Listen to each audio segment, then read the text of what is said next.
Boa noite. Eu sou a Cláudia, uma filha amada de Deus, lidando com luto pela perda da minha mãe e o sentimento de rejeição. Antes eu gostaria de dizer que o convite da Roseni me deixou muito insegura, bastante insegura. Me senti honrada, claro, mas muito insegura e pelo peso da responsabilidade de estar nesse lugar e porque eu nunca me imaginei fazendo isso, né? Falando sobre as lições que foram e são instrumentos de cura na minha vida. Mas aí eu lembrei das pessoas, né? Das pessoas que eu conheço. Conheço muitas pessoas, né? Que sou muito grata. Os irmãos e as irmãs. Eu continuo apreensiva, mas eu me sinto acompanhada. Eu estou em casa. Então, nós estamos, como a Roseni mesmo disse, essas lições pertencem a esse livrinho, né, chamado Guia do Participante. São 25 lições, e nós passamos por elas no grupo de passos, que fazemos às segundas-feiras. Essa é a lição 21, a lição da recaída. E se nós estamos nessa lição, porque nós já passamos pelas outras, né? Aqui, a semana passada nós tivemos a lição com o Celso, e quando nós chegamos aqui no princípio 7, deixa eu passar, nós já percorremos um bom pedaço. Nós já enfrentamos a nossa negação, nós já entregamos a nossa vida a Jesus Cristo, demos uma olhada honesta em nossa vida, listamos, confessamos, compartilhamos nossos erros e fomos humildes o suficiente para permitir que Deus fizesse grandes mudanças em nós. Nós também nos dispusemos a perdoar, a reparar os nossos erros, oferecemos o nosso perdão àqueles que nos fizeram mal e reparamos também o mal que fizemos aos outros. E nós compreendemos que nós não poderíamos ter ido tão longe, chegado onde nós estamos chegando, pelos nossos esforços, né? Na verdade, a razão é que nós abraçamos mesmo a decisão de entregar a nossa vida e as nossas vontades aos cuidados de Deus. Então, o princípio 7 é o princípio que é a nossa melhor defesa para nós não voltarmos aos nossos velhos hábitos. Eu gostaria que a gente fizesse alguns exercícios de leitura individuais, mas que, por exemplo, o princípio e o passo, que nós lêssemos como uma interrogação. Então, nós vamos ler juntos, é uma afirmação, mas a ideia é que internamente você se pergunte: eu reservo? Né? Vamos ler juntos? Reservo diariamente um tempo com Deus, autoavaliação, leitura da Bíblia e oração, a fim de conhecer a Deus e sua vontade para a minha vida e obter a força para segui-la. Felizes as pessoas que têm o coração puro, pois elas verão a Deus. 5:8. E o passo 11, também fazendo uma pergunta interna. Procuramos, através da oração e da meditação, melhorar o nosso contato consciente com Deus, pedindo apenas o conhecimento de sua vontade para a nossa vida e força para realizá-la. Então, o exercício aí é que nós façamos mesmo essa interrogação interna. Eu procuro mesmo, através da oração, eu procuro, através da meditação, melhorar esse contato consciente com Deus? Pode passar, por favor? Nós recebemos, não sei se todos estão inscritos no WhatsApp do CR, mas nós recebemos uma chamada no celular para a lição de hoje. E dizia assim: solidão é um tema comum em canções, porque é uma experiência humana normal. E o link para o tema de hoje vem na sequência do texto do WhatsApp. Se a solidão é uma experiência humana normal e eu acrescento normal e muito comum, o que tem a ver com o nosso processo de recuperação? Por que foi escolhido falar de solidão numa lição de recaída? O texto do Whatsapp continua. Quando nos sentimos sozinhos, é fácil voltarmos às feridas emocionais, aos maus hábitos ou vícios. Isso se chama recaída. Então, vejam que fala, né, liga a questão da recaída a uma profunda sensação de solidão. Em 2023, teve uma reportagem da BBC que o título era Efeitos da solidão se comparam a males do cigarro, diz a autoridade de saúde dos Estados Unidos. Eles diziam que era tão perigosa para a saúde a solidão que equivalia a fumar 15 cigarros por dia. E a solidão é um vício. Eu mesma, no auge da minha depressão, eu já preferi ficar com os meus gatos dentro de casa do que me encontrar com pessoas. Estar com pessoas é desafiador. Nós sabemos que, em alguns momentos, nós preferimos ficar conosco mesmo, mas o processo da recaída não é de um dia para o outro. Não é estou bem e, de repente, eu caio. É um acúmulo de pequenas ações. E as ações de ficar sozinha, de se recusar a estar com outras pessoas, é um grande agravante. Essa reportagem diz que o isolamento social deve ser tratado tão seriamente quanto a obesidade e o abuso de drogas.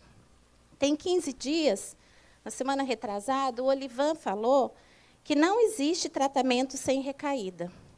Ele disse que a droga ocupa um lugar estruturante. Vocês vão se lembrar que tratar não é apenas tirar a droga, mas criar novos caminhos de ressignificações de laços. É o mesmo com a solidão. E aqui nós encontramos uma reportagem que faz menção a uma pesquisa que compara os efeitos da solidão ao uso de drogas. Segundo essa reportagem, a solidão aumenta o risco de morte prematura em quase 30%, por problemas de saúde que são diabetes, ataques cardíacos, insônia e demência. A falta de conexão social também está ligada ao menor desempenho nos estudos, relacionamento no trabalho. E aqui no Brasil, né, o IBGE aponta que a participação em atividades comunitárias, depois da pandemia, reduziu em 15%. As pessoas preferem se esconder atrás dos computadores, das redes sociais. E esse médico diz, né, o médico da pesquisa, diz que precisa haver mais políticas públicas pró-conexão. Nós estamos vivendo aqui, né, um poderoso instrumento pró-conexão. O CR é um instrumento de saúde pública. Aí tem umas dicas bem básicas, né, que diz para passar aqui, olha como é básico. Se esforce para passar 15 minutos com entes queridos. Então, veja de onde se parte, né, para sugerir que 15 minutos já seria um bom remédio. E evitar distrações como dispositivos ao falar com pessoas. Quem nunca saiu com alguém ou se comportou dessa maneira, que estava com saudade da pessoa e, ao encontrar a pessoa, não saía do celular? Isso incomoda, mas se a gente não presta atenção, a gente faz a mesma coisa. Sempre tem algo muito importante do outro lado, né? E estar ali com aquela pessoa é o menos importante, e deveria ser o contrário. Outra dica, procurar maneiras de ajudar uns aos outros. E é como nos comportamos aqui.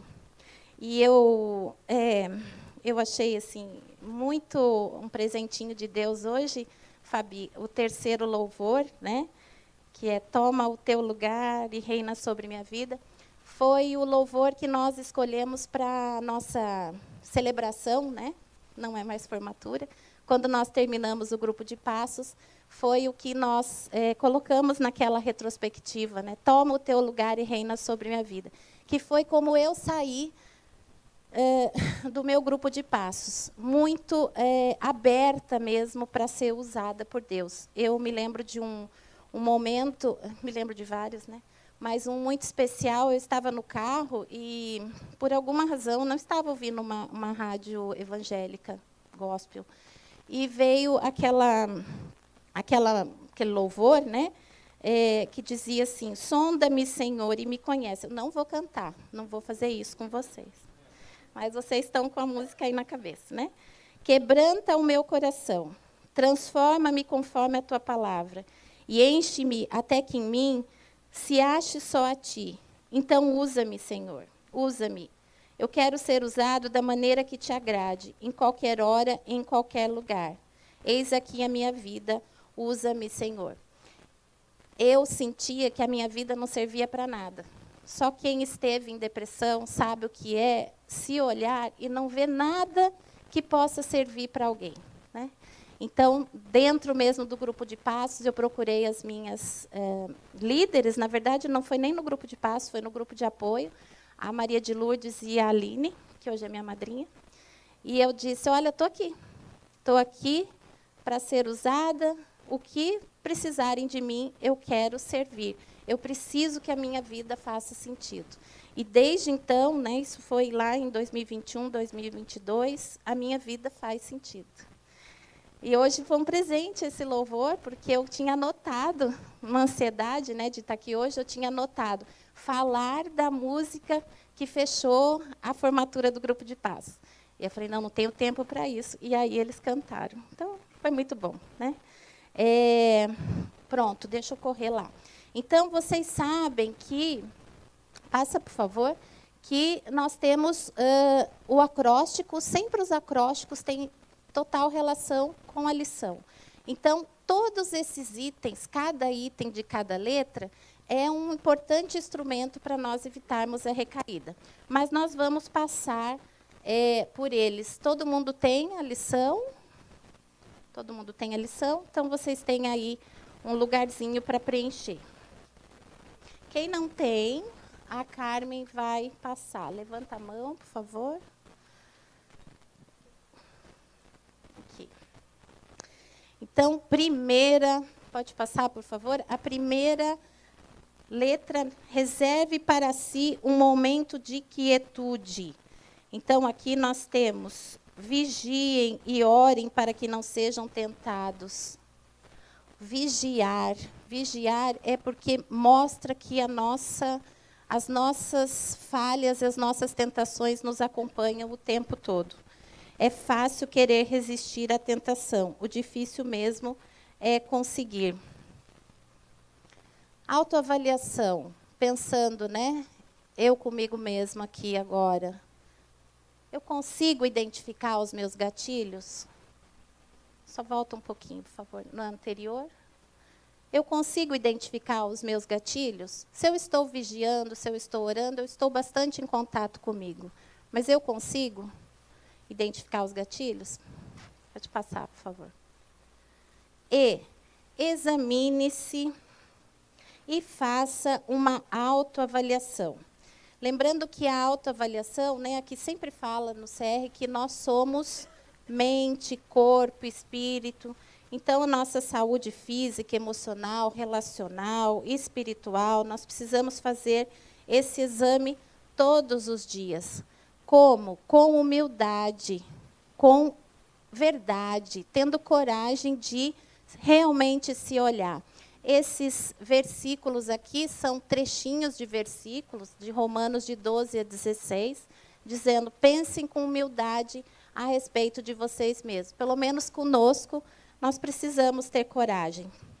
Eu estava aqui com o meu livrinho de 2021-22, e aí eu fui ler o que eu respondi, né? Então, aqui a proposta, né, para nós hoje pensar: você está machucado?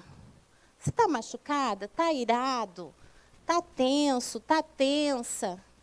Hoje, nesse momento, só por hoje, né? Como é que você está se sentindo? Aí eu fui ler no caderninho o que eu tinha escrito lá atrás para tenso. Eu disse assim: estou apreensiva quanto aos passos que devo tomar para o próximo ano de estar novamente em São Paulo. Então, 3 anos e meio atrás, eu estava entendendo que seria muito bom eu voltar para São Paulo. Tenho medo porque envolve todas as áreas da minha vida, afetiva, profissional e financeira, sobretudo. Eu leio as minhas respostas e vejo como parece infantil, né? Mas é essa atitude que Deus quer de nós, que nós sejamos mesmo crianças, que nós baixemos mesmo a nossa guarda. O que você está querendo hoje? Né? O que está acontecendo com você hoje? Então, pensar como nós estamos. Próximo, por favor. Considere a voz de Jesus. Então, aqui é o C e o A. Aqui é A, né? Acha um lugar. Então, são duas letras do acróstico que são muito interligadas. Considere a voz de Jesus. Aí eu fui ler, achei interessante, eu fiquei curiosa para entender o que estava acontecendo aqui nesse 33, Jó 33. E aí, Deus conversando com Jó. Então, Deus diz assim, agora, Jó, escute com atenção, fique calado, pois vou falar. Se você tem alguma coisa a dizer, responda. Achei muito legal Deus, né, nesse diálogo aí. Se você tem alguma coisa a dizer, responda, pois eu gostaria de lhe dar razão. Se não, fique calado e escute, que eu lhe ensinarei como ser sábio. Eu imagino que Jó tenha ficado mesmo calado, né? E nem negociou aqui com Deus. Então, a gente fica impaciente. Vejam que eu li um trechinho de 2021 e que eu tinha certeza absoluta que o que eu estou vivendo hoje, de estar morando em São Paulo, de ter conseguido mudar o meu trabalho, não iria acontecer. A minha fé é muito pequenininha. Por quê? Porque eu queria uma resposta rápida. Eu estava pedindo, não custava ele atender lá, né? Mas o tempo, nosso tempo, ele é imperfeito. Mas o de Deus não, o de Deus é sempre perfeito. Acha um lugar tranquilo para estar diante de Deus. Jesus passou um tempo sozinho com o Pai. Nós precisamos também disso. Nós precisamos voltar a um tempo que nós tínhamos menos distrações. Nós precisamos urgentemente nos acostumar a ficar um tempo só conosco, em comunhão, em meditação. E aí o versículo, parem de lutar e fiquem sabendo que eu sou Deus. Nessa vida nossa, a gente está sempre se movimentando demais, né? E a autoavaliação. Como você ouve os outros? Porque é importante saber o que eu ouço aqui no imediato, né? As pessoas com quem eu convivo. Como que você ouve os outros? Como que nós estamos nos relacionando? Alguém vem te procurar, você conversa com essa pessoa, olha nos olhos, presta atenção no que essa pessoa está dizendo, ou fica como um ventilador? Eu me pego assim, às vezes. Como um ventilador olhando em volta e a pessoa falando. Né? Então, é me trazer para essa situação, porque não tem nada mais importante do que essa pessoa que está aqui na minha frente. Pode ser um enviado de Deus para tirar a minha tristeza, para tirar a minha solidão. Passo a madrugada orando e quando chega uma pessoa, eu não ouço essa pessoa? Quantos presentes diários Deus nos manda e a gente não vê, porque está com a cabeça baixa olhando um celular, ou está olhando em volta para ver se tem uma pessoa mais interessante? Isso está grave, né? Está grave. Nós não estamos mais conversando com as pessoas. Se eu não consigo ouvir quem eu vejo, né, com quem eu estou mais perto, e Deus, eu estou ouvindo? Eu consigo fazer isso? E aí a pergunta, consegue pensar em uma maneira de ouvir melhor? Cada um sabe, né, como pode se organizar para ouvir melhor. Letra I, interligue-se ao poder de Deus por meio da oração. Oração. Não se preocupem com nada, mas em todas as orações peçam a Deus o que vocês precisam e orem sempre com o coração agradecido. Eu não orava, eu não acreditava em oração. Um dia eu ainda conto todo esse caminho. E, recentemente, até eu acho que foi aqui mesmo, o pastor Ed disse que, mesmo que você não acredite, ore. Isso tem sido uma constante na minha vida. Eu oro e eu acredito. E as coisas têm acontecido de uma maneira muito bonita. Eu tenho muitas angústias de madrugada, tenho algumas insônias. Dizem que a gente começa a ter umas fases da vida aí que acorda muito cedo, né? Então, eu peço a Deus para se fazer presente na minha vida, mas que eu consiga sentir essa presença, que eu consiga mesmo ver que Ele está perto de mim. Outra letra D, diminua o ritmo. Nós vivemos numa cultura do desempenho, numa cultura da produtividade, numa lógica do pagar, né? Quem nunca foi lá para a academia e postou, está pago. Tudo na lógica do dinheiro. O pagar significa que eu estou devendo algo para alguém. Então, eu vou para a academia, tenho vários benefícios, meu corpo, minha alma, e eu tenho que dizer para o outro que está pago. E o que aconteceu comigo? Eu estou tão desconectado do que é ir para a academia, do que é fazer uma caminhada, me exercitar. Estou tão desconectado do meu corpo que eu só penso em botar lá, está pago. Ou aquela foto no espelho, né? É sempre para o outro. Nós estamos realmente muito vivendo em função do outro. Onde é que fico eu? Eu comigo mesmo, né? Preciso entregar o pagamento dessa dívida. Então, lembrando que a recaída ela não acontece de um dia para o outro, de uma hora assim, né? São pequenos cuidados do dia a dia. Consegue aguardar o tempo necessário para ouvir a resposta de Deus? Paciência, né? O nosso hábito do celular, dos tablets, de ficar fazendo assim, até com Deus, né? E aí, não vai responder? O que significa a meditação? Eu me lembrei que a Priscila disse aqui que escutar é uma forma de amar, né? Então, nós precisamos escutar os outros e escutar a Deus também. Mais bonito, esse é o mais bonito. A letra A. Alegre-se com seu crescimento. Alegre-se e celebre os pequenos sucessos ao longo da estrada. Nós temos umas posturas na vida, vocês já devem ter ouvido falar assim, não conte nada para ninguém. Se tiver para acontecer alguma coisa, esconde, só conte quando aconteceu, porque a gente está sempre desconfiando dos outros, né? Sempre imaginando que os outros estão fazendo um pensamento tão negativo que aquilo que nem aconteceu não vai acontecer mesmo. Mas aqui nós aprendemos a confiar nas pessoas. Nós aprendemos a também contar as coisas boas. Não é só nas quartas-feiras ficar... Quantas coisas boas acontecem? Eu preciso confiar naquelas pessoas. Porque a minha alegria, aquilo que aconteceu, mostra que a minha oração funcionou. Então, uma pessoa que está ali numa crise, que não acredita, ela vai ser beneficiada. Nós nos beneficiamos com a alegria dos outros também. Então, aqui dica, compartilha tuas vitórias, mesmo as pequenas, no grupo. Nós precisamos confiar naquelas pessoas que estão caminhando conosco. E as dicas últimas, né, do livrinho, para que a gente se previna das recaídas, também com um ponto de interrogação aqui. Eu oro e leio a Bíblia todos os dias? Eu estou priorizando as minhas reuniões de recuperação? Eu venho às quartas-feiras ou eu venho quando dá? E quando não dá, né? E o que eu faço quando não dá? Eu estou passando algum tempo com a minha família, se for possível, né? O livro é bem bacana, ele diz assim, se entender seguro, se for bom para você. Se não, e a família da igreja? Então, pequenos passos para evitar a nossa recaída. Envolva-se no serviço a outros. Seja voluntário. E o próximo? É isso. Obrigada por me ouvir.